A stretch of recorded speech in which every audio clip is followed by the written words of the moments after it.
Ladies and gentlemen, may I present to you our most dangerous contestant in the arena, El Homo! How's it going, folks? Ladies and gentlemen, if you've ever taken the time out of your day to visit the Finals subreddit, then I can almost guarantee that you've come across some sort of complaint or comments directed towards a specific type of player in the game. More specifically, a passionate hatred for light mains. Now, when you look into these opinions, you'll notice a common theme this season of players stating that they think light is overpowered and overtuned, when in reality, I would suggest that this isn't really the case, but rather the other classes have been incorrectly balanced. Let me just jog your memory for a second here, because it wasn't so long ago that if you picked the light build in a game of ranked cash out, your other teammates would immediately form the opinion that you're putting the team at a disadvantage, or in some cases, they would straight up throw the game right off the bat. And now, since that time, Light hasn't seen too many changes other than a health regeneration buff,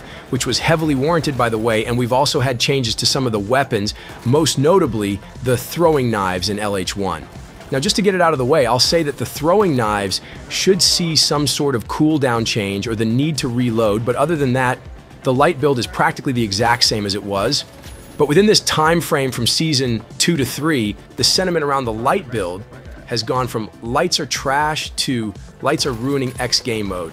So I'm gonna break down for you guys what I think needs to happen in regards to balancing for the finals to be as fair as possible when picking what build to play. Remember that each build has different amounts of health and options for gadgets. So the damage output and support payoff should be different between classes, and there should be a reason to opt for one build over another, depending on what your team requires.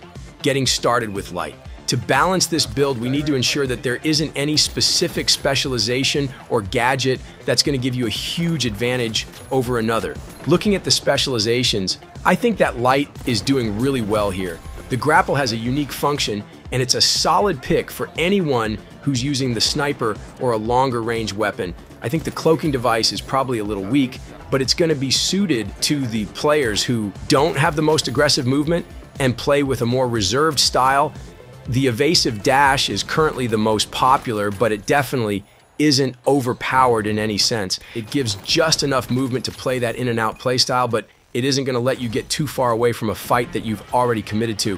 The gadgets are not a concern for light. I've seen so many different variations of loadouts. You know, some people prefer to play with nades and gas. I prefer to use all movement items. Overall, there's a really good balance for light's gadgets. The weapons are nearly all on point. Different use cases, different options for specific playstyles.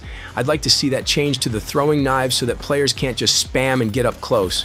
The double barrel should be a prime example of how a player can be punished for missing their shots in that range. The burst pistol needs a damage buff, and the silence pistol should actually be more silent to give it purpose over the SMGs. Now, getting on to medium, always a solid pick, the least controversial option. But I do think we need a couple of changes. For starters, the heal beam and turret are fine the way they are, but the dematerializer needs a change. I'm not even calling this a buff, but rather a fix. There should be no instance where you have to use 2 or even sometimes 3 clicks of the ability to get through a wall. This is really common on Vegas, but it's a simple fix.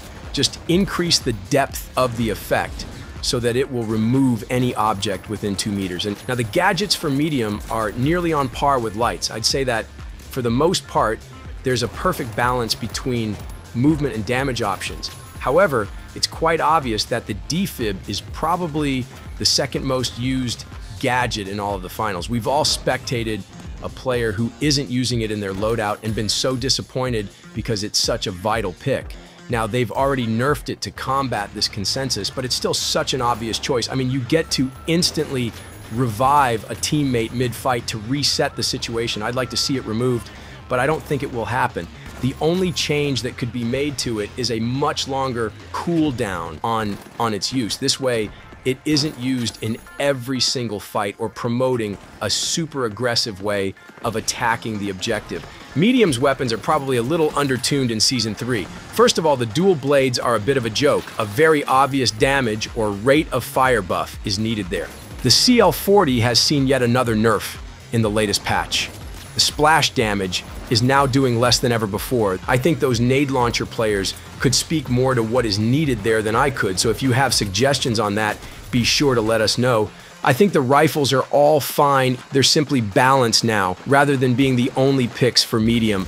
But I'd recommend one buff for all weapons in the game, and that would be the reintroduction of being able to cancel reloads. We could do it in Season 1, and it was never officially removed in the patch notes, so I think they should bring it back to make all the shotguns and single-fire weapons play much smoother. With that being said, I think medium would be in the peak of its balance if these changes were made. Now getting on to where I believe all this controversy stems from, heavy.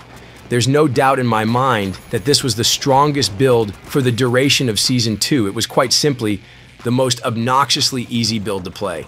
But they made one change in Season 3 that messed up the majority of heavy players' experiences.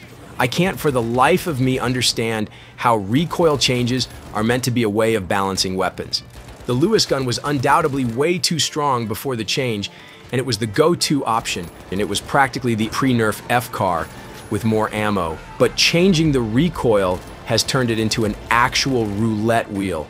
Like the odds of hitting your shots consistently, regardless of aim ability, are ridiculous. The M60 received a similar treatment. I think it's about time that we start balancing these rifles like the other weapons. The Lewis gun should see its old recoil pattern brought back, along with a damage or rate of fire nerf. The M60 should see its old recoil along with a headshot multiplier nerf. The base damage shouldn't be changed. Now for heavy specializations, winch claw is perfect, goo gun is perfect, mesh shield is perfect, charge and slam is absolutely busted. Holy brother. I think this has to be the craziest thing in the game to have gone this long without being nerfed. It can single-handedly turn a fight from you getting destroyed to you wiping the entire team. The damage output in such a simple maneuver is way too high. At its core, it's a great ability to break structures and deal damage to enemies, but being able to deal over 300 damage to a player with one ability is just ridiculous. I think it's fine to keep the base damage for the first hit, but the second and third hits should do drastically less damage per hit. Now finally, Heavy's gadgets. Let's be real here for a second. The RPG must be the most picked item in the finals. Just like the defib for the medium, in order to achieve actual balance, then there shouldn't be any one item that is constantly picked due to it giving a much greater advantage compared to others, especially with heavy where the other options are mostly for damage purposes. Why would you pick a grenade that requires timing and luck when you could just aim and shoot in the general direction and deal more damage anyways? Ignoring the RPG, the other gadgets are perfect. Dome shield, barricades, glitches, traps, gravity cube, all have a purpose and aren't overtuned. The RPG should deal 100 damage max in my opinion. Then there's an actual reason to pick a different explosive. Frag will do 149, or some players might choose to use mines instead. This is the way.